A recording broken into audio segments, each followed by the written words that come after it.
Assalamualaikum warahmatullahi wabarakatuh. Perkenalkan, saya Muhammad Rifki Yusuf dari kelas C124 dengan NIM 10224030. Di sini saya akan menjelaskan materi mengenai konsep dasar akuntansi manajemen. Untuk mempersingkat waktu, langsung saja kita ke pembahasan materi. Konsep biaya dan objek biaya dibagi menjadi 4 bagian. Yang pertama ada biaya pengorbanan kas, yaitu nilai kas untuk memperoleh barang atau jasa yang memberikan manfaat. Yang kedua ada objek biaya. Objek biaya juga terbagi menjadi ke beberapa bagian. Yang pertama ada produk, pelanggan, departemen, proyek, dan aktivitas. Yang ketiga ada biaya langsung versus biaya tidak langsung. Nah, yang terakhir fungsi biaya dalam keputusan manajerial. Penelusuran biaya. Penelusuran biaya dibagi menjadi 4. Yang pertama ada penelusuran langsung atau direct tracing. Yang kedua penelusuran tidak langsung atau indirect tracing. Yang ketiga ada penggerak biaya, cost drive. Dan yang keempat ada alokasi biaya, akurasi terendah. Karakteristik biaya. Yang pertama ada intangibility, tidak berwujud sebelum dikonsumsi. Kedua ada versatility, tidak dapat disimpan. Yang ketiga ada insertability, interaksi antara produsen dan konsumen. Dan yang terakhir ada heterogeneity, variasi tergantung pelaksana atau kondisi di lapangan. Biaya produksi versus non produksi. Yang termasuk ke dalam biaya produksi yaitu bahan baku langsung, biaya tenaga kerja, dan overhead pabrik. Yang termasuk ke non produksi yaitu biaya pemasaran dan distribusi, biaya administrasi dan umum, dan layanan pelanggan. Rumusan prime cost, bahan baku plus tenaga kerja.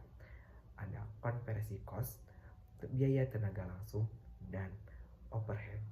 Aliran biaya dan laporan laba rugi.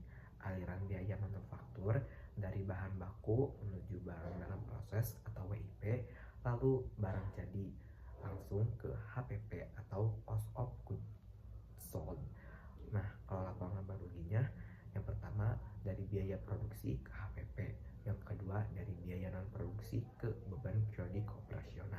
Perbedaan sistem akuntansi manajemen itu terbagi menjadi dua, yaitu ada sistem tradisional dan kontemporer atau activity based costing. Yang termasuk ke sistem tradisional, yang pertama ada berbasis fungsi, yang kedua menggunakan alokasi, yang ketiga kurang akurat untuk variasi produk banyak, dan yang terakhir fokus pada biaya. Sedangkan kontemporer berbasis aktivitas, menggunakan penelusuran biaya, lebih akurat, fokus aktivitas, dan efisien. Nah, di sini ada contoh soal menghitung direct material goods. Diketahui data sebagai berikut: persediaan awal bahan baku sebesar 200.000, pembelian bahan baku sebesar 400.000, dan persediaan akhir bahan baku 50.000. Nah, gimana sih cara menghitungnya? Nah, hitung direct material goods, jawab dan penyelesaiannya di bawah ini. Bahan baku tersedia 200.000 plus 450 sama dengan 650. Direct material goods 650 dikurangi 50.000 menjadi 600.000. Nah, itu dia contoh soal.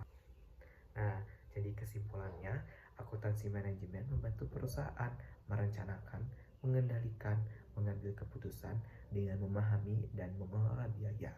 Biaya diklasifikasikan untuk tujuan yang berbeda dan ditelusuri oleh objek biaya yang menghasilkan informasi yang akurat.